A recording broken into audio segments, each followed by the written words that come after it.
دوستو، یہ دنیا دراصل ایک عارضی مسافر خانہ ہے جہاں انسان ایک مسافر کی طرح آتا ہے، چند سانسیں لیتا ہے، چند خواب بنتا اور ٹوٹتا دیکھتا ہے، اور پھر ایک دن خاموشی سے اس جگہ کو خیر بات کہہ کر اپنے اصلی گھر کی طرف روانہ ہو جاتا ہے۔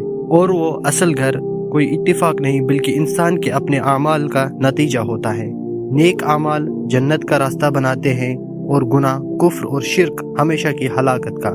مگر اس سفر کی سب سے اٹل اور ناقابل انکار حقیقت موت ہے، ایک ایسی حقیقت جسے نہ کوئی مکمل طور پر سمجھ سکا ہے اور نہ ہی روک سکا ہے۔ موت دراصل اس مادی دنیا سے روحانی دنیا کی طرف ایک ایسا سفر ہے جس کے بعد واپسی کا کوئی دروازہ نہیں کھلتا۔ جیسے ہی انسان کی روح جسم سے جدا ہوتی ہے، اس کا اس دنیا سے تعلق ختم ہو جاتا ہے، نہ وہ دوبارہ لوٹ کر آتا ہے اور نہ ہی اس کے روح دنیا میں آزادانہ گھومتی ہے۔ اس کے باوجود برصغیر کے معاشروں میں آج بھی ایک مضبوط عقیدہ پایا جاتا ہے کہ مرنے والے رشتہ دار خاص دنوں میں، خصوصاً جمعرات کو، اپنے گھروں میں آتے ہیں۔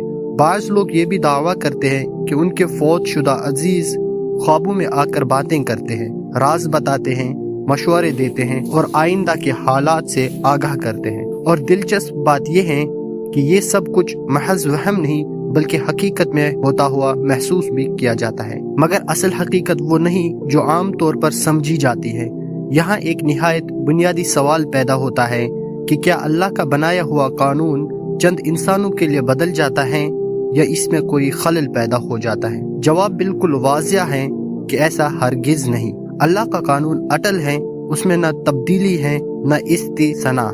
پھر سوال یہ کہ یہ سب کچھ ہوتا کیسے ہے؟ اصل حقیقت یہ ہے کہ کچھ لوگ مرنے والوں کی روح سمجھتے ہیں، وہ دراصل اس شخص کا ہمزاد ہوتا ہے، ایک ایسا شیاطینی جن جو ہر انسان کے ساتھ اس کی پیدائش کے ساتھ ہی لگا دیا جاتا ہے، جو پوری زندگی اس کے ساتھ رہتا ہے، اس کی ہر عادت، ہر کمزوری، ہر راز اور ہر انداز کو جانتا ہے، یہاں تک کہ اس کے لہجے، خوشبو، بولنے کے طریقے اور چال ڈھال تک سے واقف ہوتا ہے۔ اور جب انسان مر جاتا ہے تو یہی ہمزاد لوگوں کو گمراہ کرنے کے لیے مختلف طریقوں سے ظاہر ہوتا ہے، کبھی خواب کی صورت میں، کبھی کسی مانوس خوشبو کے ذریعے، کبھی گھر میں موجودگی کا احساس دلا کر، اور کبھی غیر شرعی رسومات اور بدعات کے پردے میں، تاکہ انسان کا عقیدہ آہستہ آہستہ کمزور ہو اور توحید پر ضرب لگے۔ انسان یہ سمجھتا ہے کہ اس کے دادا، والدین یا کوئی قریبی عزیز اس سے مخاطب ہیں، جبکہ حقیقت میں وہ ہمزاد اس شکل میں آ کر باتیں کر رہا ہوتا ہے۔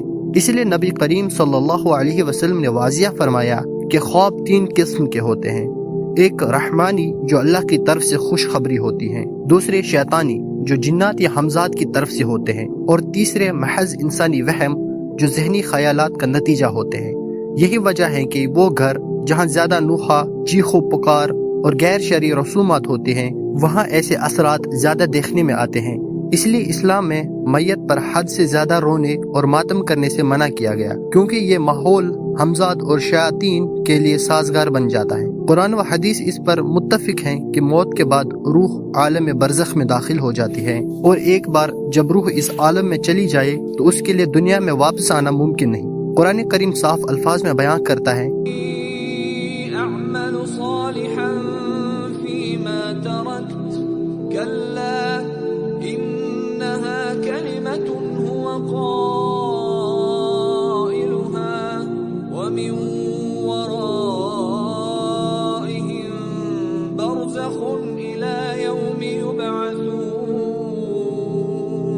کہ موت کے بعد انسان کے اور دنیا کے درمیان قیامت تک ایک پردہ حائل کر دیا جاتا ہے جسے برزخ کہا جاتا ہے۔ یہ ایک ایسی دنیا ہے جو نہ مکمل دنیا ہے اور نہ ہی آخرت، بلکہ ان دونوں کے درمیان ایک عبوری مرحلہ ہے۔ نیک روحوں کے لیے وہاں جنت جیسی نعمتیں ہوتی ہیں، جبکہ کافروں اور بدکاروں کے لیے عذاب کا آغاز وہیں سے ہو جاتا ہے۔ نیک اعمال کا ریکارڈ علیین میں اور برے اعمال کا ریکارڈ سجین میں محفوظ کیا جاتا ہے۔